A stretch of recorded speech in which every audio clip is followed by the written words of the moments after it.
மறுபடியும் சொல்றேன், கட்சி நிதின்ற பேர்ல அடிச்ச கொள்ளைய ஒண்ணு ஒண்ணா கவர்மெண்டோட கஜானாக்குள்ளேயே கொண்டு சேர்த்துக்கிட்டே இருக்கிறாங்க. இப்பவும் சொல்றேன், மக்கள் பணத்துல இருந்து ஒரு பைசா கூட தொடமாட்டோம், தொடவும் விடமாட்டோம், தொட்டா விடமாட்டோம், இதுக்கு முன்னாடி தொட்டவங்களையும் விடமாட்டோம்.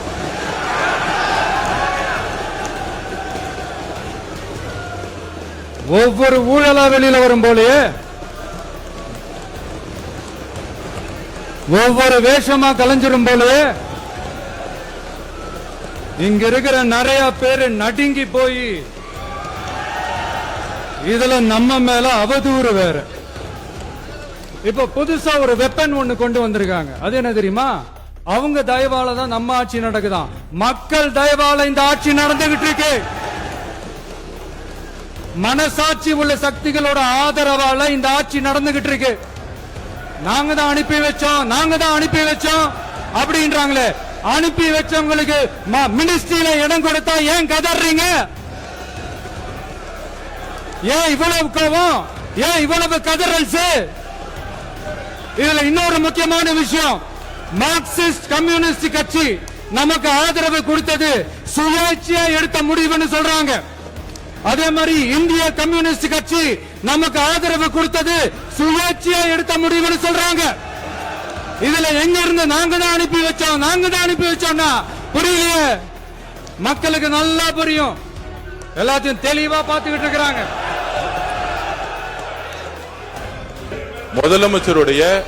மாண்புமிகு முதலமைச்சருடைய முதல் உரை கடந்த 4 நாட்களாக திராவிட முன்னேற்ற கழகம் முதலமைச்சர் ஏன் பேசலன்னு சொல்லிட்டே இருந்தாங்க. இன்னைக்கு பேச ஆரம்பிச்ச உடனே அவர் சொன்ன வார்த்தை பார்ட்டி ஃபண்ட் சொன்னார். எந்த பார்ட்டின்னு சொல்ல, அவர் பார்ட்டி ஃபண்ட் அப்படின்னு சொல்லியிருக்கிறாரு. ஒரு அமைச்சர் அந்த பார்ட்டி ஃபண்ட் எந்த பார்ட்டின்னு கூட சொல்ல தைரியம் இருந்தா சொல்லுங்க, நாங்க அதெல்லாம் பேஸ் பண்ண தயாரா இருக்கோம். எதையும் ஆதாரத்தோடு எதையும் பேசுங்க. இங்க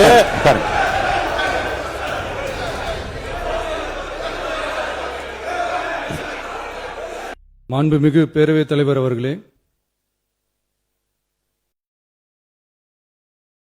மாபெரும் தலைவர்கள் வழிநடத்திய மாண்பும் மாபெரும் வரலாற்று சிறப்பு கொண்ட இந்த சட்டமன்ற பேரவையின் 17வது சட்டமன்ற பேரவைக்கு நம்மையும் நம்ம தமிழக வெற்றி கழகத்தை சார்ந்த சட்டமன்ற உறுப்பினர்களையும் தேர்ந்தெடுத்து அனுப்பின நிரந்தரமாக என் நெஞ்சில் குடியிருக்கும் தாயன்புமிக்க தமிழக மக்கள் அனைவருக்கும்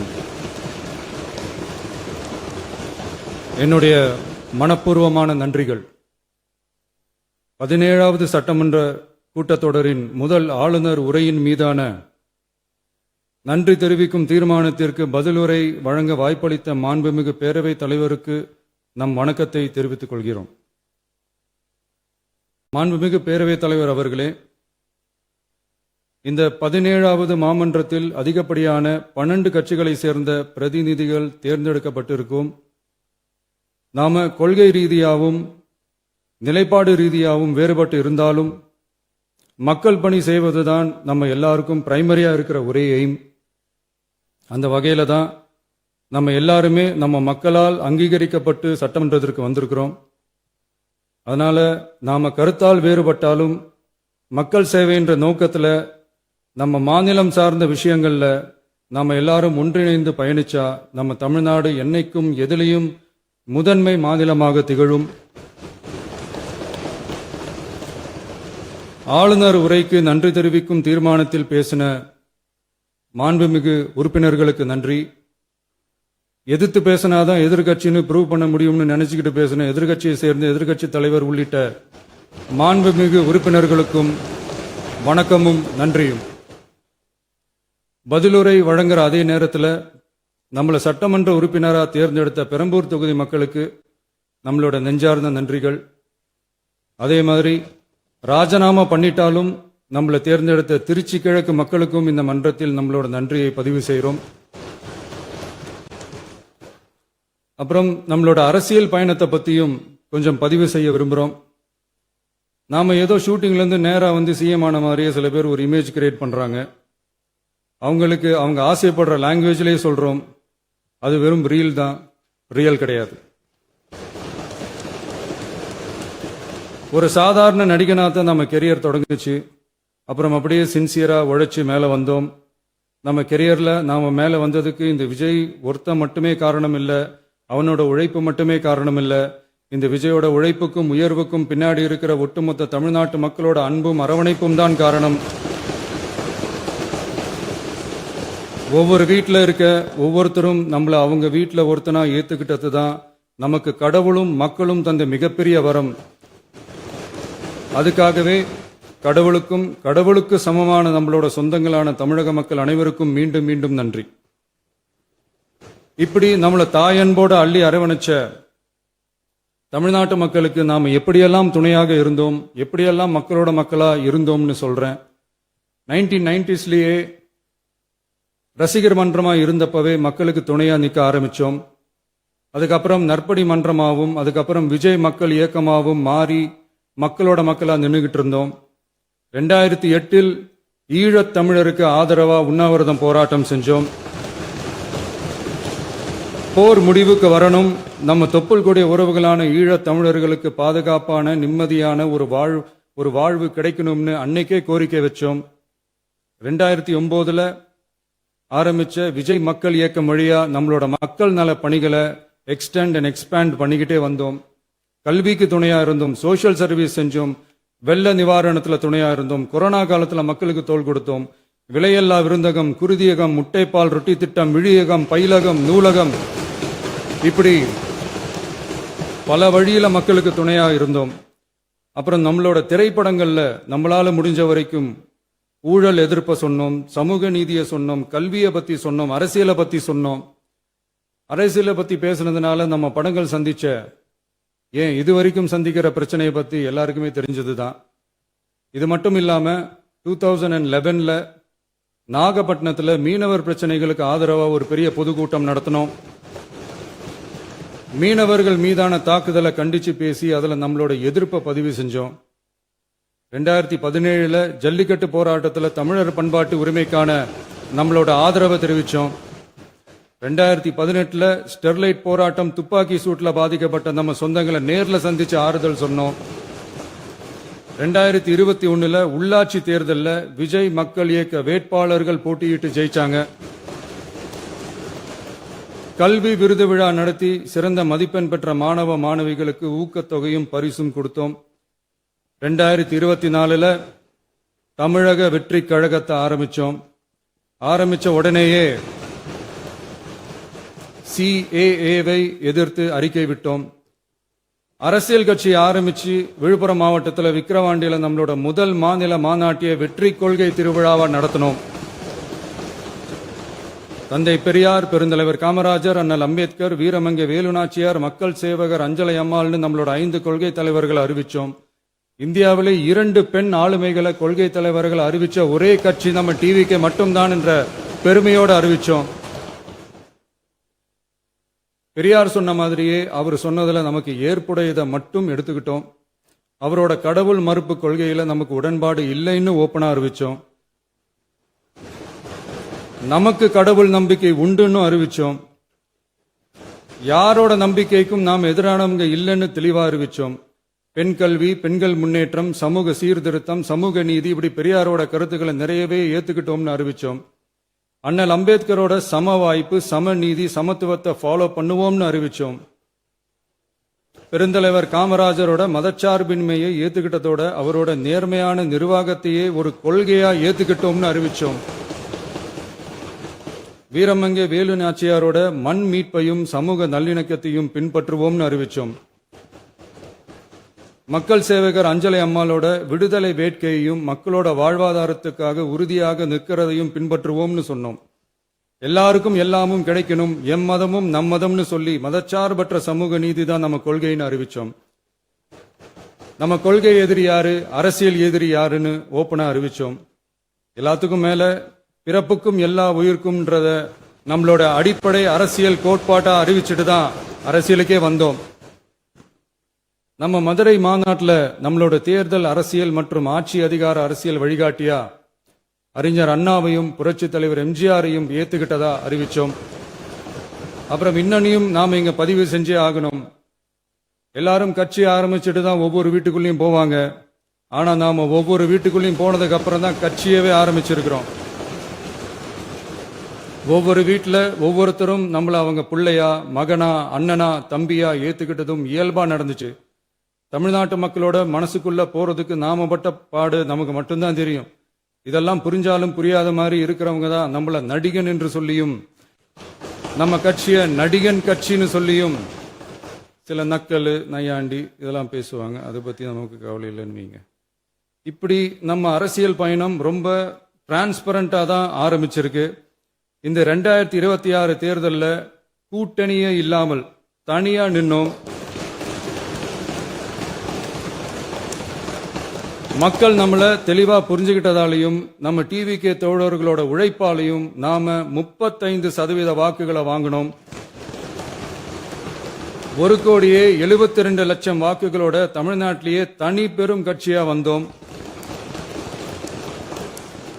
தமிழக மக்களாலையும் நம்மளோட ஆதரவு இயக்கங்களாலையும் இதோ இன்னைக்கு இங்க நம்ம டிவிகே ஆளும் கட்சியா உட்கார்ந்துருக்கிறோம். இந்த ஆளும் கட்சியா ஆனதும் அவ்வளவு சாதாரணமாலாம் நடந்துடல. 2.25 வருஷத்துல ஆட்சிக்கு வந்துட்டீங்கன்னு ரொம்ப கிண்டலா கேலியா சிலர் பேசுறாங்க. எங்களோட இந்த 2.25 வருஷ டிராவல்ல எவ்வளவு வலியும் வேதனையும் இருக்குது. நம்மளோட மக்கள் சந்திப்புக்கே அவ்வளவு இடையூறு, அவ்வளவு தடைகள், ஊர் உலகத்துல யாருக்கும் இல்லாத ஒன்னா நமக்கு மட்டுமே தனியா ஸ்பெஷலா எக்ஸ்க்ளூசிவா நிறைய நிபந்தனைகள், நெருக்கடிகள், கட்டுப்பாடுகள், நம்மளை சந்திக்க வர்ற மக்களுக்கு சரியான பாதுகாப்பு இல்லாம, நம்ம கூட்ட நிகழ்ச்சிக்கு போதுமான பாதுகாப்பு இல்லாமன்னு இன்னும் வெளியே சொல்ல முடியாத நிறைய சூழ்ச்சிகள் எல்லாத்தையும் தாண்டி தான் நாம் இந்த இடத்துக்கு வந்திருக்கிறோம். But still miles to go. நம்ம டிராவல்ல எல்லாத்துக்கும் முச்சமா நம்மளோட சொந்தங்கள், நம்மளோட உறவுகள், 41 பேர் கரூர் சம்பவத்தில் இழந்த வேதனை எல்லாம் எப்படி சொல்றதுனே தெரியல. நம்ம மனசு விட்டு என்னைக்கும் அந்த வலியும் வேதனையும் நீங்கவே நீங்காது. அதுலயும் நம்ம மேலேயே பழி போட்ட கொடுமையெல்லாம் இருக்கும் பாருங்க, அதெல்லாம் வேற லெவலுங்க. என்னத்துக்கு அப்படியெல்லாம் செஞ்சாங்கன்னு தெரியல. அரசியல்னா இப்படியெல்லாம் கொடூரமா இருக்கணுமா என்ன? சரி விடுங்க. இந்த விஜய் இவனோட மக்களுக்காக எதையும் தாங்க தயாரா ஆகிட்டான். இவ்வளவு பெயின்ஃபுல்லான நம்ம பொலிட்டிக்கல் டிராவல்ல நம்மளோட மிகப்பெரிய ஆறுதலும் பலமும் என்ன தெரியுமா? என் நெஞ்சில் குடியிருக்கும் என்னோட தமிழ்நாட்டு மக்களும், என் உயிருக்கு உயிரான என்னோட தோழர்களும் தான். அவங்களோட பலத்தால தான்.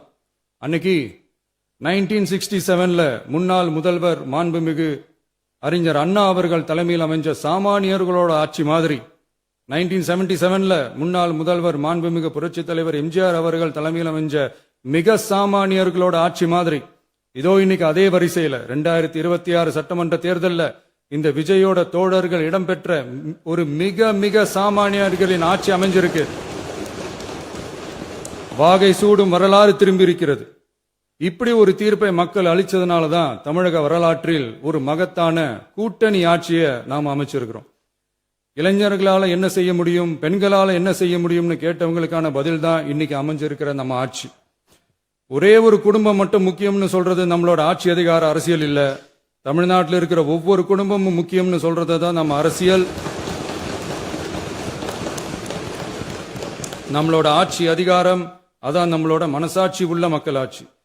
இந்த 2026 தேர்தலில் யாராலும் உடைக்கவே முடியாதுன்னு சொன்ன மதத்தை உடைச்சோம், சாதியை உடைச்சோம், முக்கியமா காசு கொடுத்து ஓட்டு வாங்குற ஒரு நச்சு கலாச்சாரத்தையே சுக்கு நூறா தூள் தூளா உடைச்சிருந்தோம்.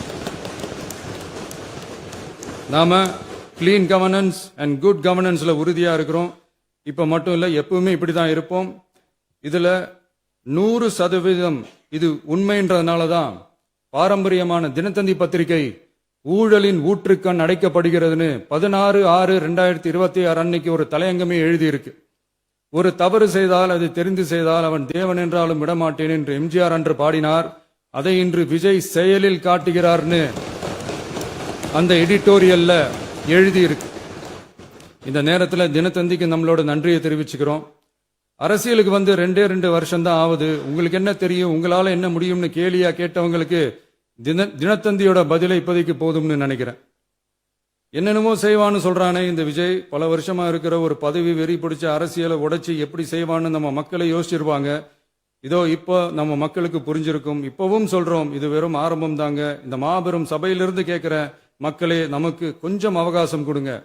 இதுக்கு முன்னாடி, அதாவது 2017 கடைசியில இருந்து 2026 ஏப்ரல் வரைக்கும் இருந்த புண்ணியவான்கள் ஆட்சியில ஒவ்வொரு டிபார்ட்மெண்ட்லயும் போட்ட ஏராளமான ஓட்டைகளை அடைச்சிக்கிட்டே படிப்படியா மக்களுக்கு நல்லதையும் செஞ்சுக்கிட்டே வருவோம்.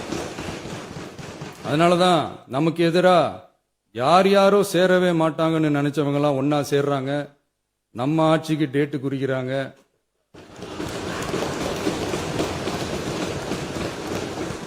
சரி, அவங்கள நம்ம மக்களே பார்த்துப்பாங்க, அது விடுங்க. நாம ஆட்சிக்கு வந்து சரியா 40 நாள் ஆகுது. அதுக்குள்ள என்ன செஞ்சீங்கன்னு கேட்கிறாங்க. ஒரு லிஸ்ட் ஒன்னு சொல்றேன் கேளுங்க.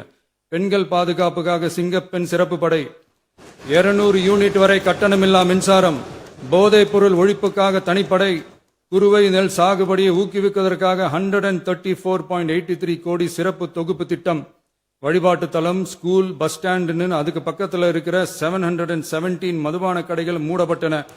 அங்க வேலையில் இருந்தவர்களுக்கு வேறு கடைகளில் வேலை, கவனிக்கப்படாமல் விடப்பட்ட அம்மா உணவகங்கள் புதுப்பிக்கப்பட்டன. பத்திரப்பதிவு துறையில் பகல் கொள்ளைக்கு ஃபுல் ஸ்டாப் வைக்கப்பட்டுள்ளது. வருகையில்லா ஆவண பதிவு முறை கொண்டுவர உத்தேசிக்கப்பட்ட செயல்பாட்டில் உள்ளது. அரசு மற்றும் தனியார் மருத்துவமனையில் ஸ்கேன் மையங்களில் கருவுறுவதற்கு முன் மற்றும் பின் ஏற்படும் தவறுகளை கண்காணிக்கவும், மருத்துவ நிறுவனம் முறைப்படுத்தும் சட்ட விதிகள் பின்பற்றப்படுகிறதா என கண்காணிக்கவும், மருத்துவ மற்றும் ஊரக பணிகள் இயக்கத்தின் பயன்பாட்டிற்காக 40 புதிய வாகனங்கள் வழங்கப்பட்டுள்ளது. கூட்டுறவு வங்கியின் ஏழை எளிய மக்கள் வாங்கிய கடனுக்கு முதல் முத்தாய்ப்பாக ரூபாய் 2045 கோடி தள்ளுபடி வழங்கி ஆணையிடப்பட்டுள்ளது. ஒன்றிய அரசிடம்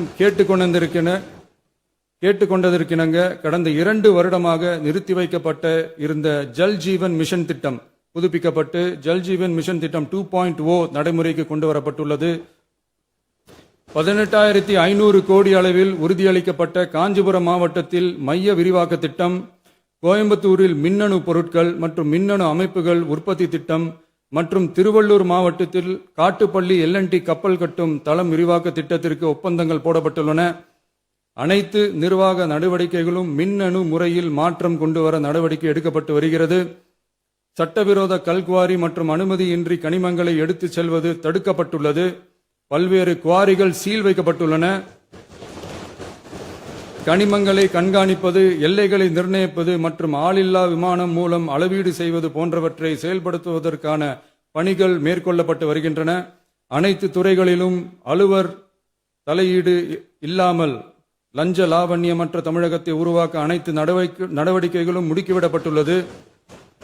இதெல்லாம் சாம்பிள் தான், இன்னும் இருக்கு. இந்த வெறும் 40 நாளுக்குள்ளேயே இவ்வளவு செஞ்சிருக்கோம்னா, இனி வர்ற நாட்கள்ல கொஞ்சம் கொஞ்சமா படிப்படியா ஸ்டெடியா உழைச்சி லஞ்சலாவணம் இல்லாத, ஊழல் இல்லாத, பெண்களுக்கு பாதுகாப்பான, சுதந்திரமான, டிரான்ஸ்பரண்டான தமிழ்நாட்டை நம்ம சொந்தங்களான தமிழக மக்களுக்கு தர்றது தான் நம்மளோட ஒன் அண்ட் ஒன்லி டார்கெட். கண்டிப்பா அதை நிறைவேற்றியே காட்டுவோம். 8 கோடி மக்கள் நம்மளோட இருக்கிறப்போ ஏங்க இதை செய்ய முடியாது? மாண்புமிகு பேரவைத் தலைவர் அவர்களே, தமிழ்நாட்டின் கருவூலம் எப்படி திசை மாறி உருமாறி தேய்ந்து ஓய்ந்து கிடக்கிறதுன்னு சொன்னாங்க. திசை மாறி உருமாறி தேய்ந்து ஓய்ந்துன்னு வசனம் மாதிரி ரைமிங்கா இல்லாம வளமான இலக்கியமா இதே சபையில பேசினவங்களோட திறமையான ஆட்சியில நடந்த நிதி மேலாண்மையை பத்தி வெள்ளை அறிக்கையா வெளியிட்டோம். வெள்ளை அறிக்கை வந்ததிலிருந்தே கண்ணை கட்டுதுங்க. அந்த காலத்துல தான் பிள்ளையோ பிள்ளை தொல்லையோ தொல்லைன்னு சொன்னாங்க. அதே மாதிரி தாங்க அவங்க ஆட்சியாலையும் அவங்களாலையும் இன்னைக்கு தமிழ்நாட்டுக்கே தொல்லையோ தொல்லை. இப்படி ஒரு நிலைமையை உண்டாக்கி வச்சுட்டு இவங்க சொல்றாங்க நமக்கு ஆட்சி செய்ய தெரியாதுன்னு. நம்ம அமைச்சர்களுக்கும் நம்ம சட்டமன்ற உறுப்பினர்களுக்கும் ஒன்னும் தெரியாதுன்னு. ஆமாங்க, எங்களுக்கு தெரியாதுதான். எங்க சட்டமன்ற உறுப்பினர்களுக்கும் அமைச்சர்களுக்கும் மக்கள் பணி செய்ய தெரிஞ்ச அளவுக்கு மக்கள் பணத்தை சுருட்ட தெரியாதுதான்.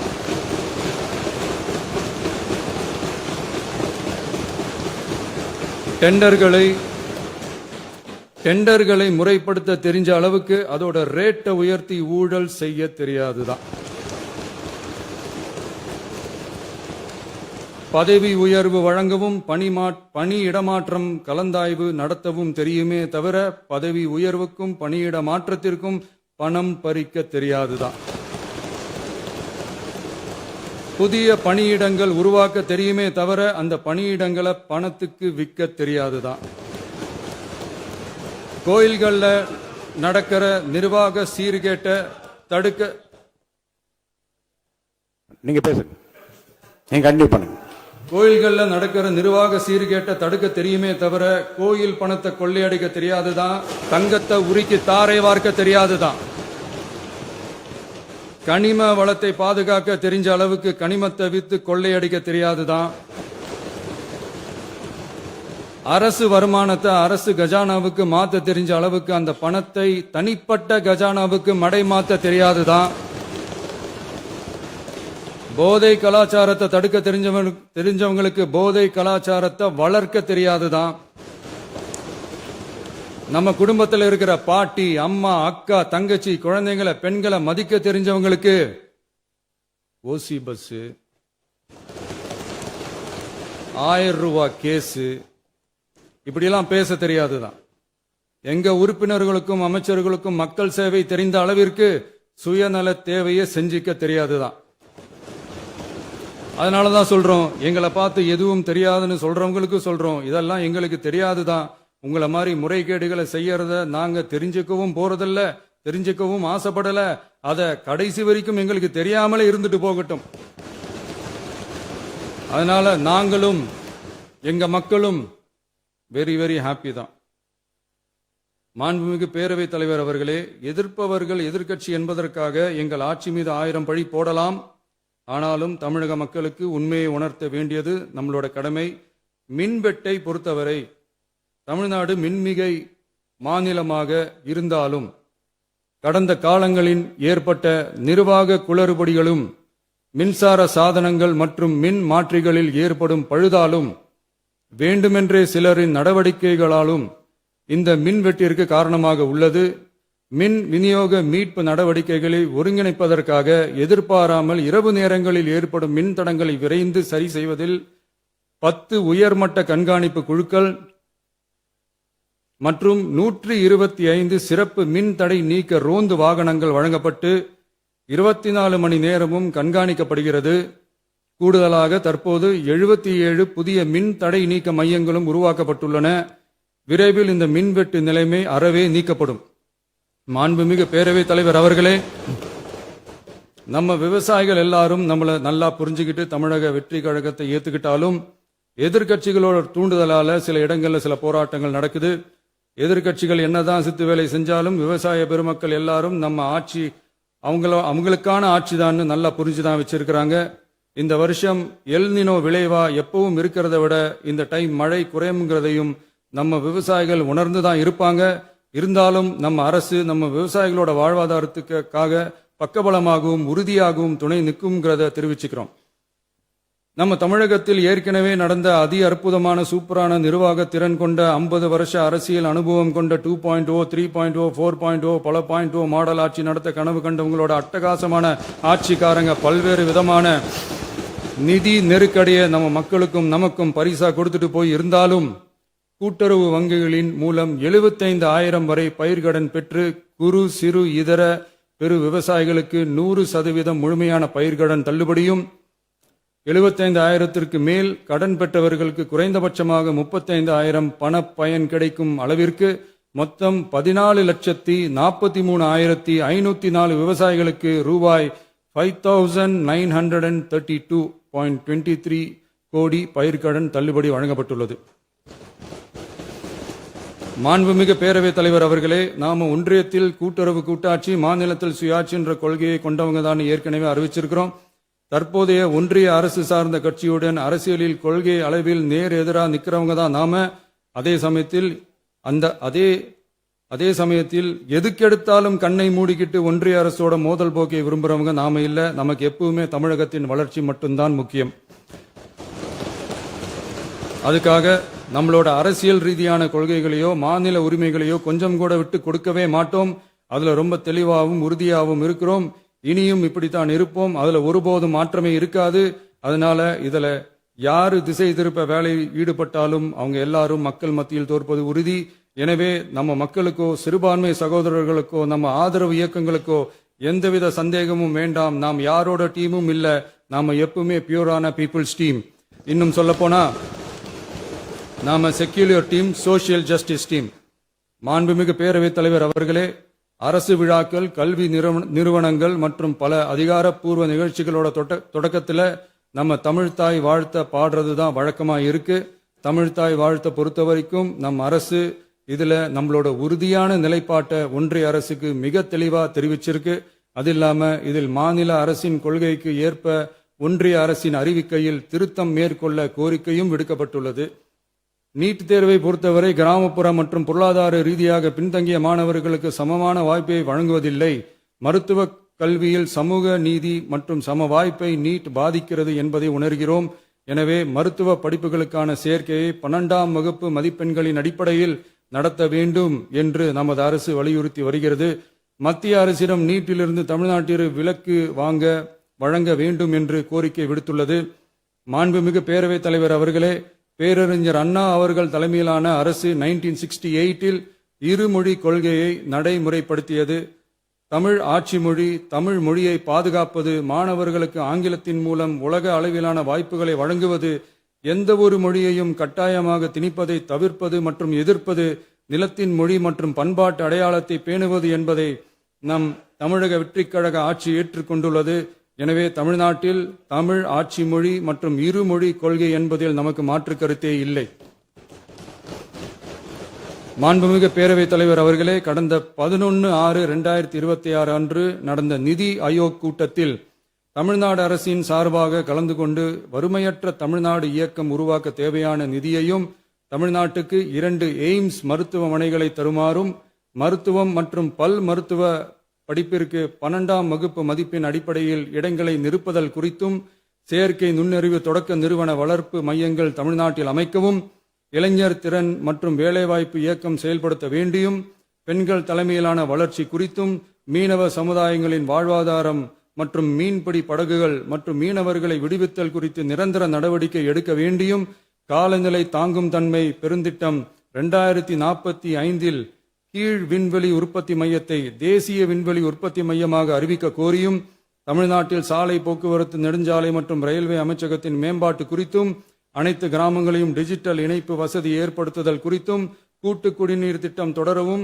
அரசின் விழாக்களில் தமிழ்தாய் வாழ்த்துக்கான முதலிடத்திற்கான கோரிக்கையும், மேகதாது அணை கட்டுமான நிறுத்தத்தை உறுதிப்படுத்தவும், மாநிலத்தின் மீது மும்மொழி கொள்கையை வற்புறுத்தாமல் புதிய கல்விக் கொள்கையை திணிக்காமல் தமிழகத்திற்கான கல்வித் தொகை ரூபாய் 3284 கோடியை விடுவிக்க கோரியும், ஆண்டுதோறும் 5 லட்சம் இளைஞர்களுக்கு உதவித் தொகையுடன் கூடிய பணியினை தொழில்நுட்ப பயிற்சி வழங்க ஒத்துழைப்பு வழங்குமாறும், ஒகேனக்கல் 3ஆம் கட்ட கூட்டு குடிநீர் திட்டத்திற்கான நிதி ரூபாய் 2283.40 விடுவிக்கவும், வேலை வாய்ப்பு மற்றும் வாழ்வாதாரத்துக்கான உத்தரவாத திட்டத்தின் கீழ் வேலை வாய்ப்புகளை உருவாக்க உடனடி நடவடிக்கை மேற்கொள்ள வேண்டியும் மற்றும் திருக்குறளை தேசிய இலக்கியமாக அறிவிக்குமாறும் தமிழ்நாடு சார்பில் பேசியுள்ளோம் என்பதை தெரிவித்துக் கொள்கிறோம்.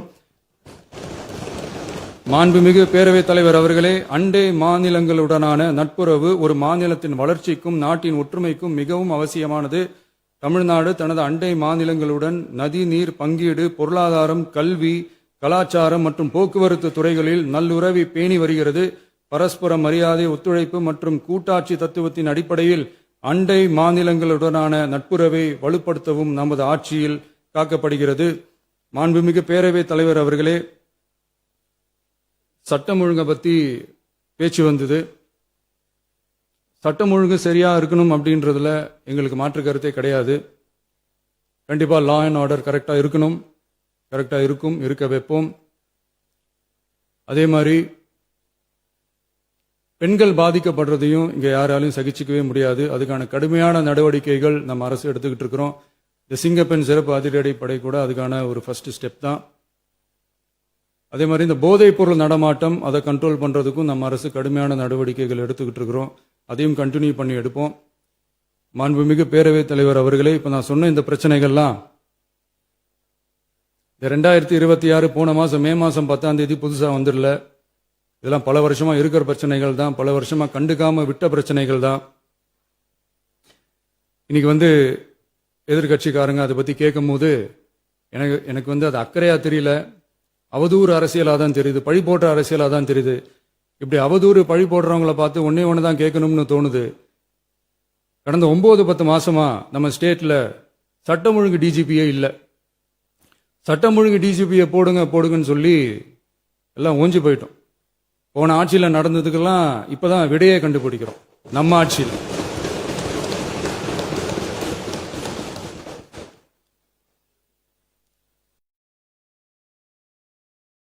இந்த போதைப் பொருள் நடமாட்டம்லாம் தாறுமாற அப்படியே பரவி கொட்டி கிடக்குது.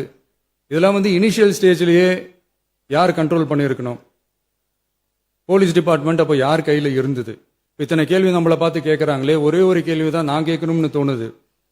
போலீஸ் டிபார்ட்மெண்ட்டை கையில் வச்சுக்கிட்டே பிகினிங்லேயே இனிஷியல் ஸ்டேஜ்லயே இந்த போதைப் பொருள் நடமாட்டத்தை ஏன் கண்ட்ரோல் பண்ணல? மனசாட்சி உள்ளவங்க இந்த பிரச்சனையெல்லாம் ஏன் நடக்குதுன்றது அவங்களுக்கே நல்லா தெரியும். இன்னைக்கு வந்து சட்டம் ஒழுங்கை பத்தி கேள்வி கேட்கக்கூடாதா அப்படின்னா தாராளமா கேட்கலாம். இது ஜனநாயக அரசு, மன்னராட்சியெல்லாம் கிடையாது, மனசாட்சி உள்ள மக்களாட்சி. அதனால கேள்வி கேட்கலாம், எல்லாருக்கும் எல்லா உரிமையும் உண்டு. விமர்சனம் செய்யலாம், எல்லாருக்கும் எல்லா உரிமையும் உண்டு. ஆனா நம்ம ஆட்சியில் என்ன நடவடிக்கைகள் எடுத்திருக்கோன்றது தெரிஞ்சுக்கிட்டு அதுக்கேற்ற மாதிரி ஒரு நடுநிலையா பேசுனீங்கன்னா கொஞ்சம் நல்லா இருக்கும். சட்டம் ஒழுங்கை பத்தி யாருக்கு என்ன யோசனை இருந்தாலும், மக்கள் நலனுக்காக யாருக்கு என்ன யோசனை இருந்தாலும் அதை தாராளமாக சொல்லலாம். நம்ம அரசு அது காது கொடுத்து கேட்கும். ஆனா நம்ம அரசனுடைய நிர்வாகத்திறன் அதை பத்தி பேசுறவங்களுக்கு ஊரடிச்சு உலையில போட்டு ஊழல் மேல ஊழலா செஞ்சுக்கிட்டு அதுல இருந்து தப்பிக்கிறதுக்கு பேர் தான் நிர்வாகத்திறன் அப்படின்னு சொன்னா, அப்படிப்பட்ட ஒரு ஊழல் செய்யற நிர்வாகத்திறனை நம்ம அரசு ஒரு நாளும் செய்யாது. பொட்டி பெட்டியா பணத்தை வச்சுக்கிட்டு, பெட்டியை வச்சே எல்லாம் செஞ்சுக்கிட்டு, போதைப் பொருள் பாதுகாவல் கழக மாடல் அரசாங்கம் செஞ்ச ஒவ்வொரு ஊழலா வெளியில வந்துகிட்டு இருக்கு. டாஸ்மாக்ல அது என்னப்பா அது பேரு, பார்ட்டி ஃபண்ட் கட்சி நிதி அப்படின்ற பேர்ல அடிச்ச கொள்ளையெல்லாம் ஒண்ணு ஒன்னா இப்போ கவர்மெண்டோட கஜானாவுக்குள்ள கொண்டு சேர்த்துக்கிட்டே இருக்கிறோம். உட்காருங்க. மாண்புமிகு முதல்வர்கள் பதிலுரைக்கு பிறகு முதல்வர் பதிலுரைக்கு பிறகு நேரம் தரேன். அப்ப பேசட்டும், அவங்க பேசட்டும், அவங்கள பேச அனுமதி. உட்காருங்க உட்காருங்க.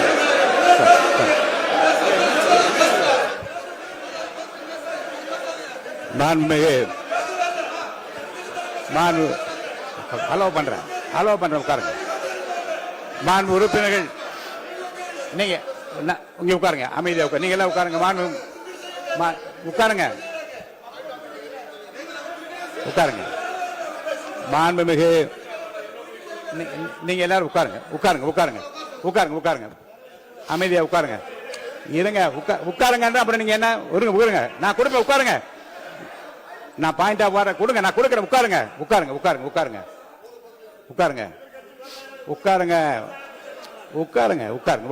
உட்காருங்க. மாண்புமிகு முதல்வர் அவர்கள் கோர்வையாக நிதானமாக சொல்லிக்கொண்டே இருக்கிறார். நீங்க குறிப்பெடுத்து வைத்துக் கொள்ளுங்கள். பேசி முடித்தவுடன் நான் உங்களுக்கு அவகாசம் தருகிறேன். நீங்க ஒண்ணு சொல்லுங்க, என்ன என்பது நீங்க சொல்லுங்க. உங்க சொல்லுகிற வாய்ப்பை நான் உங்களுக்கு தருகிறேன். இப்போது மாண்புமிகு முதலமைச்சர் உங்கள் உரையை தொடரலாம்.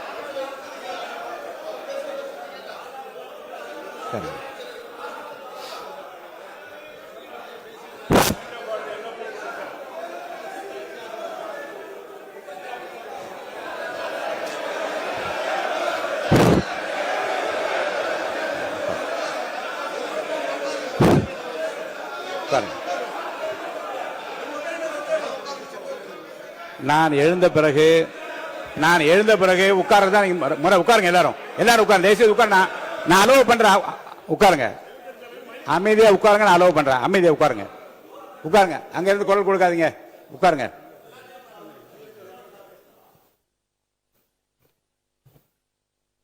இனிமையான இந்த விவாதத்தில் இதுவரை குறுக்கீடுகள் இல்லாமல்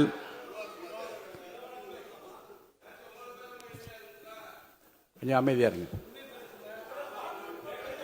மாண்புமிகு முதல்வர் அவர்கள் பேசி முடித்தவுடன் பாயிண்ட் ஆஃப் ஆர்டர் கேட்டிருக்கீங்க, நான் அனுமதிக்கிறேன். எதிர்க்கட்சி தலைவருக்கு மட்டும் நான் அனுமதி தருகிறேன். அவர் எழுந்து பேசலாம். முதலமைச்சர் நீங்க கண்டினியூ பண்ணி முடிக்கலாம். நீ எல்லாரும் எழுந்துச்சீங்கன்னா சரி வராது. உட்காருங்க, நான் தான் சொல்லியிருக்கேன். உட்காருங்க உட்காருங்க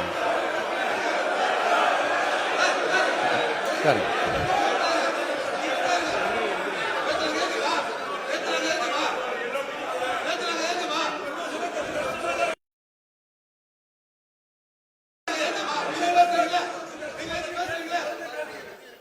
மாண்புமிகு உறுப்பினர்கள் அமைதி காக்க வேண்டும். நேற்று எதிர்க்கட்சி தலைவர் பேசுகிற போதும் அவர் பேசுகிற எல்லாவற்றுக்கும் நான் அனுமதி அளித்தேன். அதில் பாயிண்ட் ஆஃப் கேளுங்க, அந்த விவாதத்தில் கேளுங்க. இப்போதும் மாண்புமிகு முதலமைச்சர் அவர் பேசி முடித்த பிறகு நான் உங்களுக்கு அதுக்குரிய அவகாசம் தருகிறேன். நீங்க கேள்வி கேளுங்க. கேட்கிற உரிமையும் விளக்கத்தை பெற்றுக்கொள்ள உரிமை உங்களுக்கு இருக்கிறது. அதற்கு அவகாசம் நான் தருகிறேன்.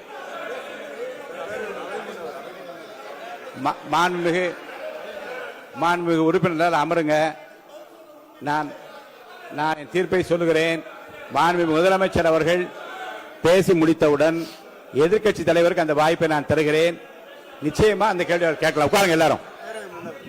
பேரவை முன்னவர் பேசுங்க. மாண்பு பேரவைத் தலைவர் அவர்களே, இன்று இவர்கள் முயற்சி செய்வது, அவர் ஆளுங்கட்சியாக இருக்கின்ற போது, இருங்க நான் சொல்லிடுறேன் ப்ளீஸ். ஒரே நிமிஷம் நான் சொல்லிடுறேன் ப்ளீஸ். ஆளும் கட்சியாக இருக்கின்ற போது நீங்கள் சொன்ன ஒரே வார்த்தை, நாங்கள் பேசி முடித்ததற்கு பிறகு குறிப்பிடுத்துவிட்டு நீங்கள் எந்த கேள்வி வேண்டுமானாலும் கேட்கலாம் என்று ஒரு முறையை நீங்கள் பின்பற்றினீர்கள். அதே முறையை இப்போது பின்பற்ற வேண்டும் என்று கேட்டுக்கொள்கிறேன். பள்ளிக்கல்வித்துறை அமைச்சர். மாண்புமிகு பேரவைத் தலைவர் அவர்களே, நேற்றைய தினம் கூட எதிர்க்கட்சி தலைவர் சொன்னதை முழுமையாக கேட்டு இறுதியில் ஒரு வாய்ப்பு தந்தீங்க. அதுவும் இல்லாம இந்த நேரத்தில் நேரலையில் நீங்களும் பாக்குறீங்க. அங்கிருந்து ஒருமையில் விழித்து இந்த பக்கம் இருக்க உறுப்பினர்களை பார்த்து அப்படின்னு ஒருமையில் விழிப்பதை உங்கள் மூலமாக கண்டிக்கிறேன். அந்த வார்த்தையை அவை குறிப்பிலிருந்து நீக்கணும். கண்ணியம் காத்து முதல்வர் முழுமையாக பேசுவதை காத்து கண்ணியம் காத்து இந்த சபைக்கு ஒரு மரபு இருக்கிறது. அதை மூத்த உறுப்பினர்கள் பின்பற்றும்படி உங்கள் மூலமாக கேட்டுக்கொள்கிறேன். மாண்புமிகு முதலமைச்சர் அவர்கள் உரையை தொடரலாம். நான் தரேன். நான் உறுதியாக மாண்புமிகு முதலமைச்சர் அவர்கள் பேசி முடித்தவுடன் எதிர்க்கட்சி தலைவருக்கு அந்த வாய்ப்பு தரப்படும் என்பதை உறுதியாக சொல்லிவிட்டேன். இடையிலே குறுக்கீடு செய்யாமல் அந்த பேச்சு முழுமையாக பேசி முடிக்க நீங்கள் அனுமதி வழங்க வேண்டும் என்று கேட்டுக்கொள்கிறேன். அமைதியா உட்காருங்க. அவங்க பேசி முடிக்கட்டும், நீங்க கேளுங்க. நான் என்ன சொல்றேன், கேட்கிற உரிமையும் விளக்கத்தை கேட்டு பெற உரிமை உங்களுக்கு இருக்கிறது. ஆனா இடையிலே குறுக்கீடு செய்யாமல் அதை முடிக்கும்படி நான் கேட்டுக்கொள்கிறேன். மாண்புமிகு முதலமைச்சர் அவர்கள் தொடர்ந்து நீங்க பேசலாம்.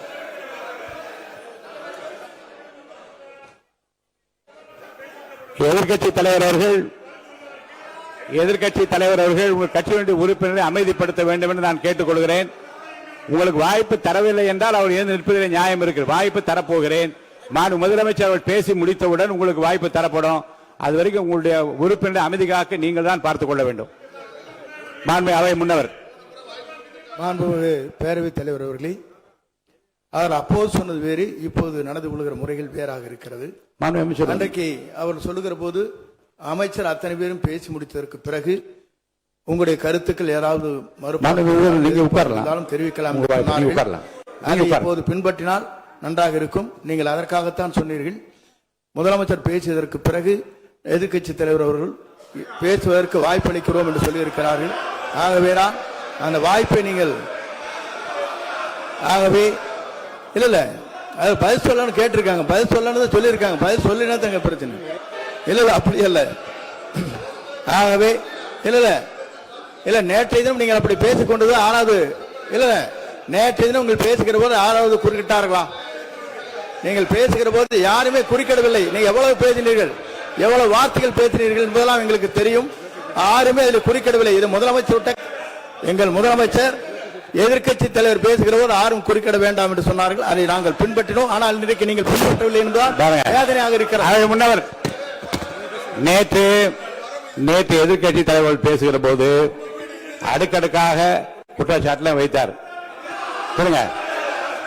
இப்போ அதற்குரிய மாண்புமிகு பொதுப்பணித்துறை அமைச்சர் கூட காலையில் அலுவலகத்தை சந்தித்து அவர்கள் சாட்டிய குற்றச்சாட்டுகளுக்கெல்லாம் ஆதாரங்களை எல்லாம் நான் கொண்டு வந்திருக்கிறேன் என்று சொன்னேன். நான் நேற்று அந்த விஷயம் நேற்றோடு முடிந்து விட்டது. ஆதாரங்களை கொடுங்கள். தக்க நேரத்தில் இதை பற்றி சொல்ல வேண்டிய நேர்ந்தால் நான் இதெல்லாம் ஆய்வு செய்து உரிய நேரத்தில் அவை குறிப்பிட்டு ஏற்றுவதற்கு முன்பாக அவரிடம் காட்டி அதற்கு பிறகு அதை பற்றி முடிவெடுக்கும் என்று நான் சொன்னேன். இப்போதும் சொல்லுகிறேன், மாண்பு முதலமைச்சர் அவர்கள் பேசிக் கொண்டிருக்கிறார். பேசி முடிக்கட்டும். எதிர்க்கட்சி தலைவருக்கு உறுதியாக நான் வாய்ப்பு தருவேன். அவர் கேள்விகளை முன்வைக்கலாம், விளக்கங்களை பெறலாம். இப்போதைக்கு பேரவைத் தலைவர் என்ற முறையில் என்னுடைய முடிவு இதுதான். அவையில் இருக்கக்கூடிய உறுப்பினர்கள் அமரும்படி நான் கேட்டுக்கொள்கிறேன். மாண்பு முதலமைச்சர் அவர்கள் பேச வேண்டும். இப்போ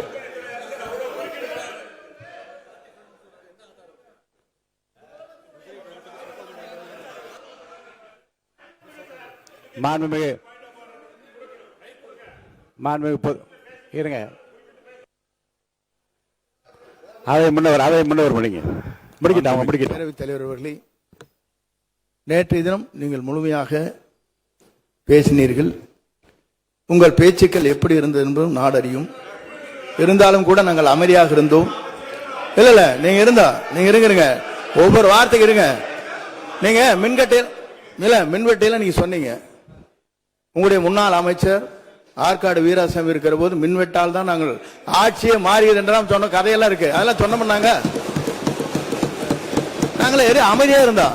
அதுக்காக நீங்க தயவு செய்து எதிர்கட்சி தலைவருக்கு வாய்ப்பளிக்கிறார்கள். அந்த வாய்ப்பை நீங்கள் அவர் முதலமைச்சர் பேசுவதற்கு பிறகு பேசினால் அழகாக இருக்கும்.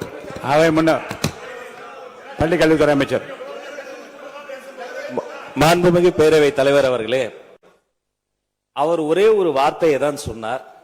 பார்ட்டி ஃபண்ட் என்ற வார்த்தையை கேட்டு எதிர்க்கட்சி நண்பர்கள் கோபப்படுகிறார்கள். ஆனால் அதன் மீது உங்களுக்கு பாயிண்ட் ஆஃப் ஆர்டர் தருவதாகவும் நீங்கள் சட்டப்பேரவை தலைவர் சொல்கிறீர்கள். நேற்றைய தினம் இதே போல வெற்றி தலைவர் அவர்களினுடைய வழிகாட்டில் வளர்ந்த நாங்கள் சகிப்புத்தன்மையோடு அவர்கள் பல வார்த்தைகள் சொன்னார்கள். புதிதாக சோஃபா மாடல் என்றார்கள், குதிரை பேரம் என்றார்கள், எத்தனையோ வார்த்தைகள் சொன்ன போது சகிப்புத்தன்மையோடு அதை கேட்டு பொறுமையாக இருந்தோம். இவர்கள் குதிரை பேரம் எல்லாம் அவைக்குள் நீக்கப்பட்டு விட்டது. சரி, சோஃபா மாடல் என்று சொன்னார்கள். ஆதாரம் கேட்டு இப்படி எழுந்து நாங்கள் கொந்தளிக்காமல் ஒரு சட்டமன்றத்தில் ஒரு உறுப்பினர் எப்படி நடந்து கொள்ள வேண்டும் என்பதற்கு எடுத்துக்காட்டாக தமிழக வெற்றி கழகத்தின் உறுப்பினர்கள் நடந்து கொண்டார்கள். இப்போது மதிப்பிற்குரிய எதிர்க்கட்சி தலைவர் அவர்களை உங்கள் ஊடாக நான் கேட்பது என்னவென்றால், அவர்களினுடைய கட்சி உறுப்பினர்களை அவர் அமைதிப்படுத்தி முதல்வர் அவர்கள் உரையை முழுமையாக கேட்டு சகிப்புத்தன்மைக்கு சட்டமன்றத்தில் இந்த பக்கம் மட்டுமல்ல அந்த பக்கமும் எடுத்துக்காட்டாக இருப்பதற்கு அவர் வழிவகை செய்ய வேண்டும் என்று உங்கள் மூலமாக கேட்டுக்கொள்கிறேன். பொதுப்பணித்துறை அமைச்சர்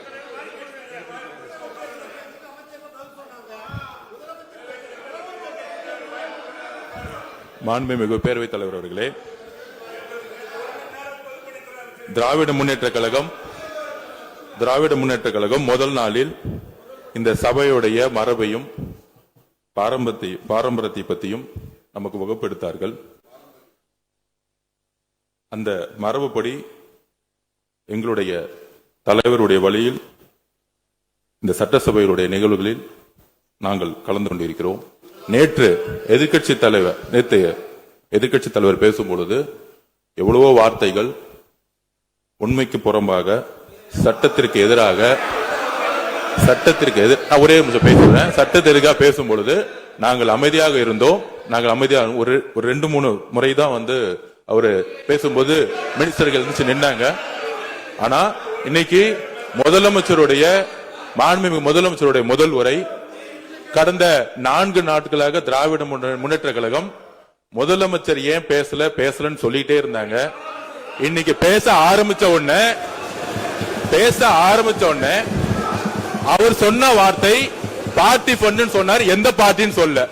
ஆனா அந்த வார்த்தைகள் சொல்லி முடிஞ்ச உடனே எதற்காக முதலமைச்சருடைய பேச்ச இவங்க குறுக்கிறாங்கன்னு தெரியல. நீங்கள் சொன்னதுபடி முதலமைச்சர் பேச வேண்டும். பேசிய பின்பு கருத்துகளுக்கு பதிலளிக்க அவர்கள் பதிலளிக்கும், நாங்களும் பதிலளிக்க தயாராக இருக்கிறத பதிவு பண்றோம். மாண்பு முதலமைச்சர் அவர்கள்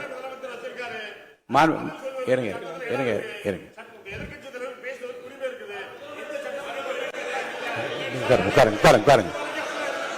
மாண்புமிகு அது முன்னவர் மரபு இருக்கிறது, எப்போது வேணா பாயிண்ட் ஆஃப் எடுக்கலாம். இருந்தாலும் கூட நீங்க அந்த மரபை நீங்க கடைபிடித்தீங்களா உங்க ஆட்சியில? நீங்க வேண்டாம். அவை முன்னவர் முன்பு எப்படி நடந்தால் என்பதை பற்றியோ முன்பு நடந்த நிகழ்வுகள் பற்றியோ நீங்கள் சொல்லி மீண்டும் மீண்டும் இந்த அவையினுடைய மாண்பை குறைக்க வேண்டாம் என்று நான் கேட்டுக்கொள்வது வேண்டாம். இப்போது உள்ள பிரச்சனை மாண்பு முதலமைச்சர் அவர்கள் தன்னுடைய பேச்சை உறுதி செய்து முடிக்க வேண்டும். அவர் முடித்த பிறகு எதிர்க்கட்சி தலைவருக்கு நான் நிச்சயமாக வாய்ப்பு தருவேன். அவர் கேள்வி கணக்குகளை தொடுக்கலாம், சந்தேகங்களை கேட்கலாம், விளக்கம் தருவதற்கு மாண்பு முதலமைச்சர் அவர்கள் தயாராக இருக்கின்றார். அமைதியாக அமரும்படி நான் கேட்டுக்கொள்கிறேன். இப்போது நான் அனுமதிக்க முடியாது. மாண்பு முதலமைச்சர் உரையை தொடரலாம்.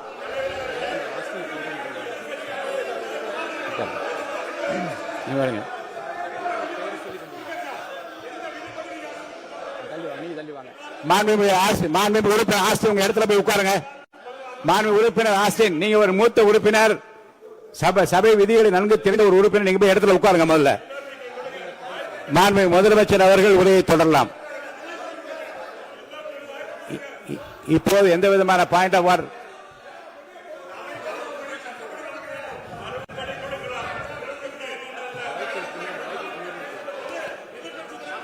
நான் வாய்ப்பு இல்லை என்று சொன்னால் நீ எழுந்து நிற்பதிலே நியாயம் இருக்கிறது. உட்காருங்க. வாய்ப்பு உறுதியாக எதிர்க்கட்சி தலைவருக்கு பாயிண்ட் ஆஃப் ஆர்டர் மட்டுமல்ல, உட்கார்ந்து அவர் பேசிய பேச்சுக்களை என்னென்ன இருங்க என்ன உங்களுக்கு சந்தேகம் இருக்கிறதோ, வினாக்கள் இருக்கிறதோ அதை நீங்க கேட்கலாம். அவர் பதில் சொல்வதற்கு தயாராக இருக்கிறார். பேசி முடிக்கின்ற வரை அமைதி காக்கும்படி உங்களை நான் கேட்டுக்கொள்கிறேன். மாண்புமிகு எதிர்க்கட்சி தலைவர் முழு ஒத்துழைப்பை நீங்கள் தர வேண்டும் என்று நான் எதிர்பார்க்கிறேன்.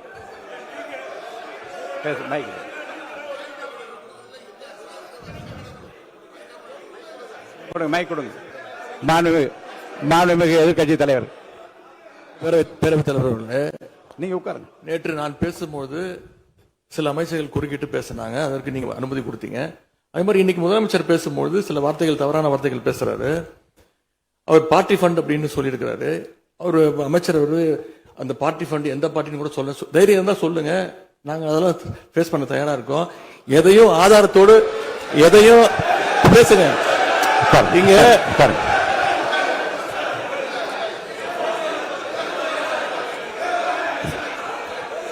அது மாதிரி பேரவைத் தலைவர் அவர்களே, நேற்று நான் பேசி முடிஞ்சோடனே நீங்க அவை முடிஞ்சிருச்சுன்னு சொல்லிட்டீங்க.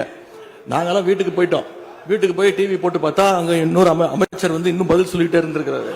அதற்கெல்லாம் நாங்க இப்ப என்ன பதில் இது, என்ன மரபு இது? நீங்க இப்ப பேசிக்கிட்டே இருப்பீங்களா? நாங்க அதை பார்த்துக்கிட்டே இருக்கணுமா?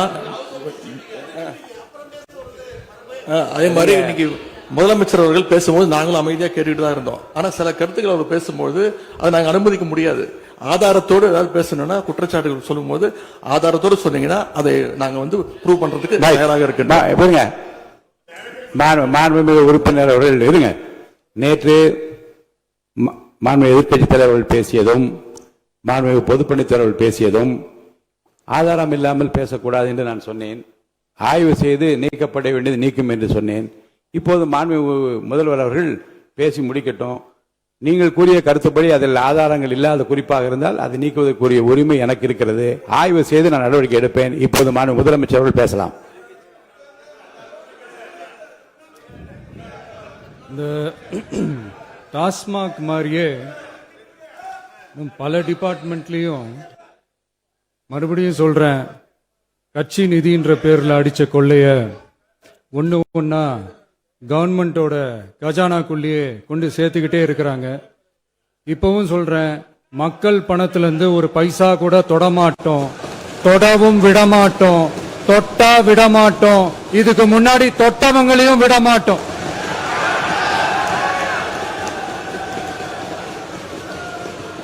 ஒவ்வொரு ஊழலா வெளியில வரும் போலயே, ஒவ்வொரு வேஷமா கலைஞ்சிரும் போலயே இங்க இருக்கிற நிறைய பேரு நடுங்கி போய் இதுல நம்ம மேல அவதூறு வேற. இப்ப புதுசா ஒரு வெப்பன் ஒண்ணு கொண்டு வந்திருக்காங்க. அது என்ன தெரியுமா? அவங்க தயவால தான் நம்ம ஆட்சி நடக்குதாம். மக்கள் தயவால இந்த ஆட்சி நடந்துகிட்டு இருக்கு. மனசாட்சி உள்ள சக்திகளோட ஆதரவால இந்த ஆட்சி நடந்துகிட்டு இருக்கு. நாங்க தான் அனுப்பி வச்சோம் அப்படின்றாங்களே. அனுப்பி வச்சவங்களுக்கு மினிஸ்ட்ரியில இடம் கொடுத்தா ஏன் கதறீங்க? ஏன் இவ்வளவு கோவம்? ஏன் இவ்வளவு கதறல்ஸ்? இதுல இன்னொரு முக்கியமான விஷயம், மார்க்சிஸ்ட் கம்யூனிஸ்ட் கட்சி நமக்கு ஆதரவு கொடுத்தது சுயேட்சையா எடுத்த முடிவுன்னு சொல்றாங்க. அதே மாதிரி இந்திய கம்யூனிஸ்ட் கட்சி நமக்கு ஆதரவு கொடுத்தது சுயேட்சையா எடுத்த முடிவுன்னு சொல்றாங்க. இதுல எங்க இருந்து நாங்க தான் அனுப்பி வச்சோம்னா புரியலையே. மக்களுக்கு நல்லா புரியும், எல்லாத்தையும் தெளிவா பார்த்துக்கிட்டு இருக்கிறாங்க.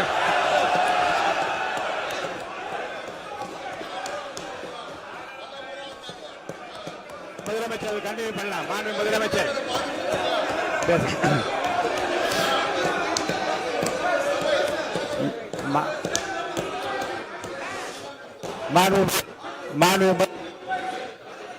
முதலமைச்சர் அவர்கள் கண்டினியூ பண்ணலாம். நீங்க கண்டினியூ பண்ணலாம்.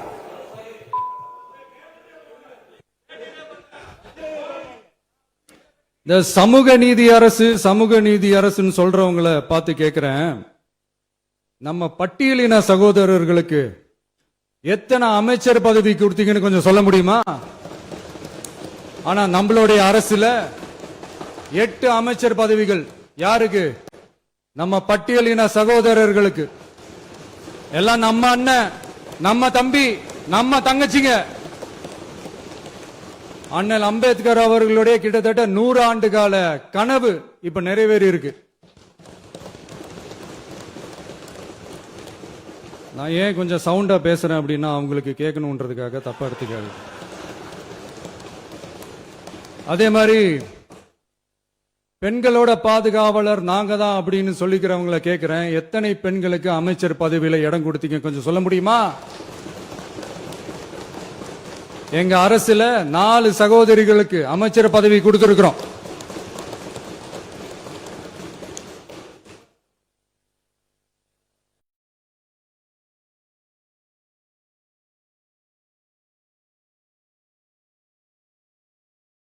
அதனால மக்களால் நிராகரிக்கப்பட்டு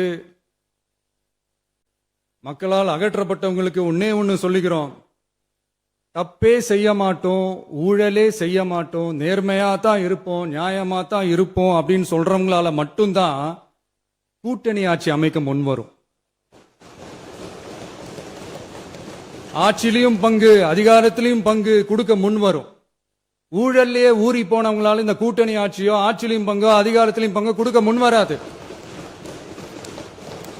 மெஜாரிட்டி இருந்தாலும் தரமாட்டாங்க, மெஜாரிட்டி இல்லைனாலும் தரமாட்டாங்க. கேட்டா ரெடிமேடா ஒரு பதில் ஒண்ணு வச்சிருப்பாங்க, கூட்டணி ஆட்சியை மக்கள் விரும்ப மாட்டாங்கன்னு. அதே மக்கள் தான் இப்ப அவங்கள பார்த்து சிரிக்கிறாங்க. நான் பதவியேற்ற அன்னைக்கு கொஞ்சம் டைம் அவகாசம் கேட்டேன். எதுக்கு கேட்டேன்? நிதி நிலைமைலாம் கொஞ்சம் மோசமா இருக்குது, அதெல்லாம் கொஞ்சம் சரி செஞ்சுக்கிட்டு படிப்படியா கொஞ்சம் கொஞ்சமா நான் கொடுத்த வாக்குறுதிகள்லாம் செயல்படுத்துவேன், அதுக்காக கொஞ்சம் டைம் அவகாசம் கேட்டேன். நான் ஏதோ வேற எதுக்காகவோ வேற யாருக்காகவோ ஏதோ அவகாசம் கேட்ட மாதிரி. அடுத்து இங்க சபையில இல்லாதவங்களை பத்தி பேச வேண்டாம்னு நினைக்கிறேன்.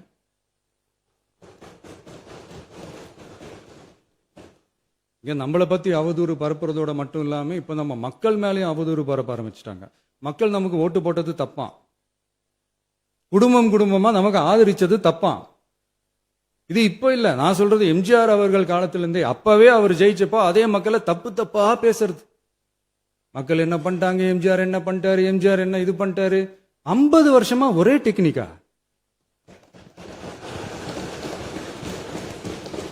டெக்னாலஜி எல்லாம் மாறி வேற எங்கேயோ போயிட்டு இருக்கு பஸ். இதுல கொஞ்சம் டெக்னிக்காச்சும் கொஞ்சம் மாத்தினா கொஞ்சம் நல்லா இருக்கும். அதனால மக்களுக்கு யூஸ்ஃபுல்லா இருக்கிற மாதிரி இந்த ஆக்கப்பூர்வமான கருத்துக்களோ ஆக்கப்பூர்வமான யோசனைகளோ இருந்தா சொல்லுங்க, அதை நாங்க டெஃபரெண்டா எடுத்துக்கிறோம். ஆனா அதை விட்டுட்டு இந்த நக்கல், நையாண்டி, சம்பந்தம் இல்லாத பேச்சு இதெல்லாம் பேசிட்டு அப்புறம் முதல்வருக்கு பதில் சொல்ல தெரியல அப்படின்னா அப்புறம் என்ன சோஃபா மாடல் ஆட்சியா? அது என்னன்னு புரியறதுக்கு எனக்கு ரொம்ப நாள் ஆச்சு. இந்த sofa set, table chair, teapoy, furniture பிசினஸ்லாம் வேற எங்க வெளியில போய் பண்ண சொல்லுங்க. அப்படி அந்த பிசினஸ் தான் பண்ணணும்னா நிறைய பிசினஸ் பண்ற மாதிரி வெளியில போய் பண்ண சொல்லுங்க. இங்க சட்டசபைக்குள்ள வேணாம். அதனால ஆக்கப்பூர்வமான கருத்துக்கள் இருந்தா சொல்லுங்க. டெஃபினட்டா அது சரியா இருந்தா நாங்க ஏத்துக்கிறோம். எனக்கு ஒரு குட்டி கதை ஒன்று ஞாபகம் வருது, சொல்லாமா? ஒரு ஊர்ல ஒரு பெரியவர் வெயில் ரொம்ப ஜாஸ்தியா இருக்குன்னு சொல்லிட்டு கண்ணுக்கு மேல கை வச்சுக்கிட்டு இப்படி சுத்தி முத்தி தேடிக்கிட்டு இருந்தாராம். அப்ப கூட இருந்த ஒரு சின்ன பையன், என்ன தேடுறீங்க அப்படின்னு கேட்டானா. அதுக்கு அந்த பெரியவர் சொன்னாரா, அது ஒண்ணு இல்ல தம்பி, உங்க அப்பா இங்கதான் இருப்பாருன்னு சொன்னாங்க, அதான் தேடிக்கிட்டு இருக்கேன். எங்க உங்க அப்பாவையா காணோம்?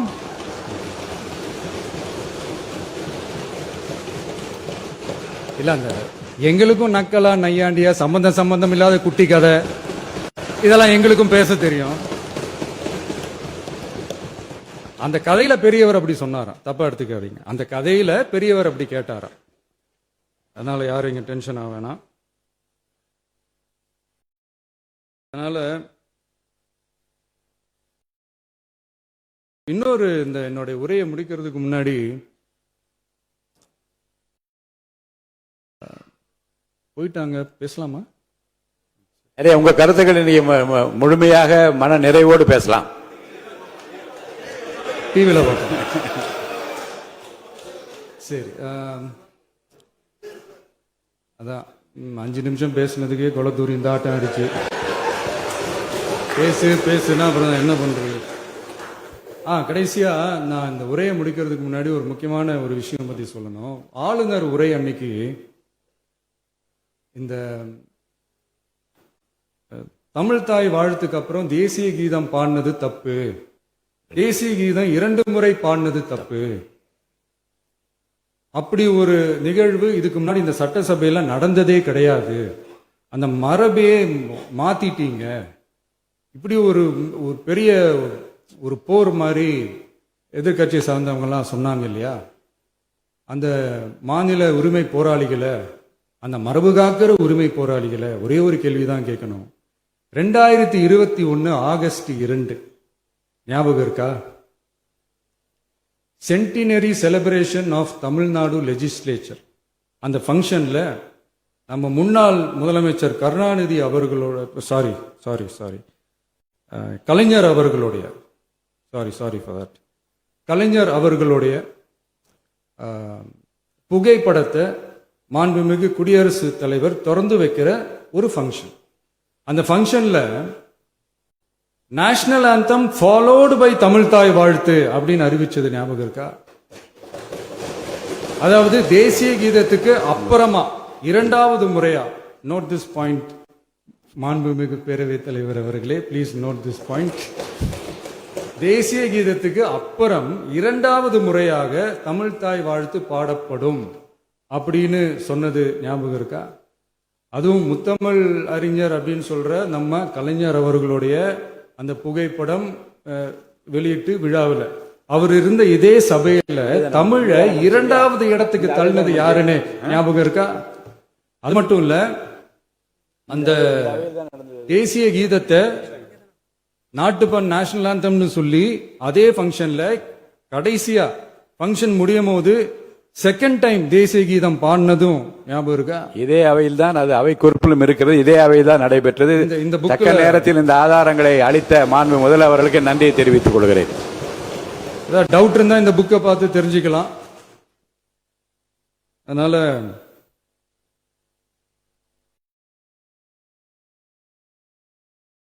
எல்லாம் கேட்டா என்ன சொல்லுவாங்கன்னா, அது ஜனாதிபதி கலந்துகிட்ட ஃபங்க்ஷன், அதெல்லாம் அப்படிதான், அதெல்லாம் கண்டுக்க கூடாது அப்படின்னு சொல்லுவாங்க. இதே மாதிரிதான் பேசுறது ஒண்ணு, செய்யறது ஒண்ணு, செய்யறது ஒண்ணு, பேசுறது ஒண்ணு. இதெல்லாம் மக்கள் பார்த்துக்கிட்டு இருக்காங்க. எலெக்ஷனுக்கு முன்னாடி தான் அப்படி செஞ்சுக்கிட்டு இருந்தாங்க, இப்போ எலெக்ஷனுக்கு அப்புறம் அதே தான் செய்யறாங்க. இந்த விஜயையும் சாமானியர்களின் உண்மையான சமூக நீதி அரசையும் அவமானப்படுத்துறதுக்கு தான் அவங்களோட அந்த பொலிட்டிக்கல் சீனியாரிட்டி அது பயன்படுத்துது போல. சரி, செய்யட்டும், நல்லா செய்யட்டும். இப்போ ஆனாலும் நம்மளுடைய மாநில உரிமை, மொழி உரிமை, உத்தமபுத்திரர் போல வேஷம் போடுற எதிர்க்கட்சிக்கு ஒன்றை மட்டும் ஆணித்தரமாக சொல்றோம். உங்களை மாதிரி தமிழ்னு சொல்லிக்கிட்டு, மொழி, பண்பாடு, கலாச்சாரம்னு சொல்லிக்கிட்டு ரெட்டை வேஷம் போடுறவங்க நாங்க கிடையாது. உலகெங்கும் வாழும் என் தமிழ் சொந்தங்களுக்கு நம்முடைய உத்தரவாதம் தமிழ் தான் எங்க உயிர் நாடி அப்படின்றத மறக்க மாட்டோம். இப்பவும் சொல்றோம், மாநில உரிமையில எப்பவும் உறுதியா இருப்போம். அதே சமயத்துல அரசியல் வேற, ஒன்றிய மாநில அரசுகளுக்கு இடையே இருக்கிற நிர்வாக அணுகுமுறை வேற. இதுல நாங்க ரொம்ப தெளிவா இருக்கிறோம். அதனால எங்களுக்கு பாடம் எடுக்கிறதா நினைச்சுக்கிட்டு உங்க வேஷத்தை நீங்களே கொஞ்சம் கொஞ்சமா கலைச்சிக்கிட்டே வரீங்க, மறந்துடாதீங்க. அப்புறம் நேத்து எதிர்கட்சி தலைவர், மாண்புமிகு எதிர்கட்சி தலைவர் பேசும்போது நிறைய பேசினாங்க. அதுல ஒண்ணு மட்டும், அரசு சொல்றதா நினைச்சுக்கிட்டு நம்மளை இன்டைரக்டா ஈவில் அப்படின்ற அந்த வார்த்தையை யூஸ் பண்ணாங்க. எனக்கு ஒண்ணுதான் சொல்லணும்னு தோணுது. ஈவில்ஸ்னு டெவில்ஸ் பேசக்கூடாது.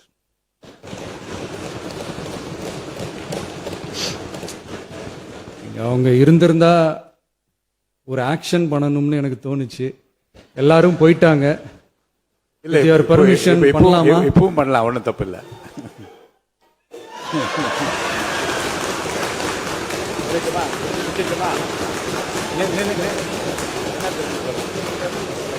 யார் சொல்லணும்? எழுந்து சொல்லணும், உட்காந்து சொல்லட்டுமா?